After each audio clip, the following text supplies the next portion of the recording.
ನಿನ್ನೆ ಶಾಸಕ ಪ್ರದೀಪ್ ಈಶ್ವರ್ ಕಾರಿನ ಮೇಲೆ ಚಪ್ಪಲಿ ಎಸೆದ ಪ್ರಕರಣ ವಿಚಾರ ಸಂಬಂಧ ಪ್ರದೀಪ್ ಈಶ್ವರ್ ನಡವಳಿಕೆಗೆ ಕೈ ಮುಗಿದಿದ್ದಾರೆ ಕೇಂದ್ರ ಸಚಿವರಾದಂಥ ಎಚ್.ಡಿ.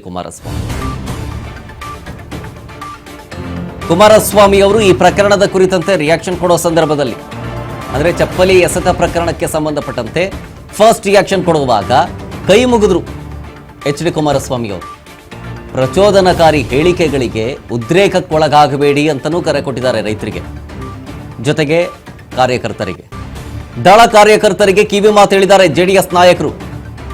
ಕೆಲವರು ತಮ್ಮ ರಾಜಕೀಯ ಬೇಳೆ ಬೇಯಿಸ್ಕೊಳ್ಳೋದಕ್ಕೆ ಗುಂಪುಗಾರಿಕೆ ಮಾಡ್ತಿದ್ದಾರೆ, ಆಮೇಲೆ ಬೇಕು ಅಂತ ಪ್ರಚೋದನೆ ಕೊಡ್ತಾರೆ. ಈ ಮೀಸೆ ತಿರುವುದು, ಭುಜ ತಟ್ಟೋದು, ತೊಡೆ ತಟ್ಟೋದು ಎಲ್ಲ ಮಾಡ್ತಾರೆ. ಪ್ರಚೋದನೆಗೆ ಒಳಗಾಗಬೇಡಿ, ಯಾವುದನ್ನು ಅದೆಲ್ಲ ಪ್ರಚೋದನೆ ಮಾಡೋದಕ್ಕೆ ಮಾಡ್ತಿದ್ದಾರೆ, ಆಗಬೇಡಿ ಹೀಗಂತಿದ್ದಾರೆ ಎಚ್.ಡಿ. ಕುಮಾರಸ್ವಾಮಿ ಅವರು. ಜೊತೆಗೆ ಪ್ರದೀಪ್ ಈಶ್ವರ್ ಅವರ ವಿಚಾರ ಕೇಳ್ತಿದ್ದಂತೆ ಕೈ ಮುಗಿದಿದ್ದಾರೆ.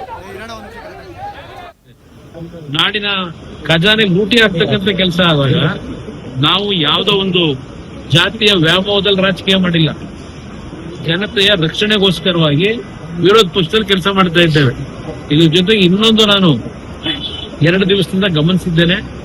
ನಿನ್ನೆ ಚಿಕ್ಕಬಳ್ಳಾಪುರದಲ್ಲಿ ನಡೆದಿರತಕ್ಕಂಥ ಘಟನೆ ಏನಿದೆ, ನಾನು ರಾಜ್ಯದ ನನ್ನ ಕಾರ್ಯಕರ್ತರಿಗೆ ಹೇಳಲಿಕ್ಕೆ ಬಯಸ್ತೇನೆ, ಪ್ರಚೋದನಾಕಾರಿ ಹೇಳಿಕೆಗಳಿಗೆ ಉದ್ರೇಕಕ್ಕೆ ಒಳಗಾಗಬೇಡಿ. ಇದು ಒಂದು ಗುಂಪೇ ಇದೆ, ಉದ್ರೇಕಕ್ಕೆ ಒಳಪಡಿಸಿ ಅವರ ರಾಜಕೀಯ ಬೇಳೆ ಬೇಯಿಸ್ಕೋಬೇಕು ಅಂತ ಇದೆ. ನನ್ನ ಬಗ್ಗೆ ಟೀಕೆ ಇವತ್ತು ಹೊಸದಾಗಿ ಬಂದಿಲ್ಲ. ನಮ್ಮ ಕುಟುಂಬದ ಬಗ್ಗೆ, ದೇವೇಗೌಡರ ಬಗ್ಗೆ ಇದೇನು ಹೊಸದಾಗಿ ಟೀಕೆ ಮಾಡ್ತಕ್ಕಂಥದ್ದಲ್ಲ. ಇದು ನಡೀತಾ ಇದೆ, 50-60 ವರ್ಷಗಳಿಂದ ನಡೀತಾ ಇದೆ. ಅದರಿಂದ ನನ್ನ ಕಾರ್ಯಕರ್ತರಿಗೆ ನಮ್ಮ ನಾಡಿನ ಸಂಸ್ಕೃತಿ, ಒಂದೊಂದು ಬಾರಿ ಈ ತರ ಪ್ರಚೋದನಕಾರಿ ಘಟನೆಗಳಿಂದ ನೀವೇನು ಉದ್ರೇಕಕ್ಕೆ ಒಳಗಾಗ್ತೀರಿ, ಅದು ನಮ್ಮ ಸಂಸ್ಕೃತಿ ಅಲ್ಲ.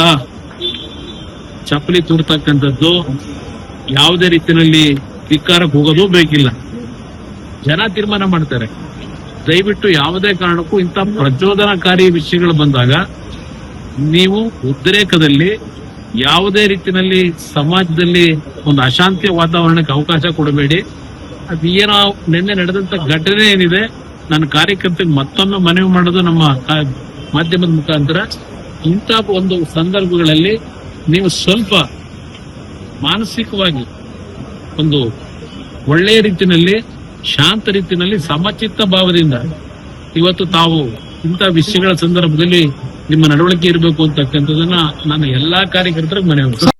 ನಾಡಿನ ಖಜಾನೆ ಲೂಟಿ ಆಗ್ತಕ್ಕಂಥ ಕೆಲಸ ಆದಾಗ ನಾವು ಯಾವುದೋ ಒಂದು ಜಾತಿಯ ವ್ಯಾಮೋಹದಲ್ಲಿ ರಾಜಕೀಯ ಮಾಡಿಲ್ಲ. ಜನತೆಯ ರಕ್ಷಣೆಗೋಸ್ಕರವಾಗಿ ವಿರೋಧ ಪಕ್ಷದಲ್ಲಿ ಕೆಲಸ ಮಾಡ್ತಾ ಇದ್ದೇವೆ. ಇದ್ರ ಜೊತೆಗೆ ಇನ್ನೊಂದು ನಾನು 2 ದಿವಸದಿಂದ ಗಮನಿಸಿದ್ದೇನೆ.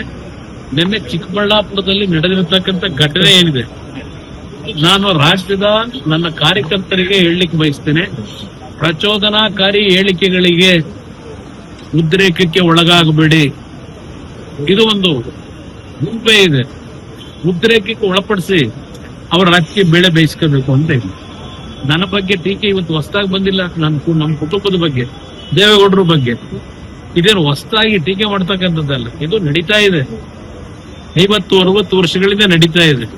ಅದರಿಂದ ನನ್ನ ಕಾರ್ಯಕರ್ತರಿಗೆ ನಮ್ಮ ನಾಡಿನ ಸಂಸ್ಕೃತಿ, ಒಂದೊಂದು ಬಾರಿ ಈ ತರ ಪ್ರಚೋದನಕಾರಿ ಘಟನೆಗಳಿಂದ ನೀವೇನು ಉದ್ರೇಕಕ್ಕೆ ಒಳಗಾಗ್ತೀರಿ, ಅದು ನಮ್ಮ ಸಂಸ್ಕೃತಿ ಅಲ್ಲ.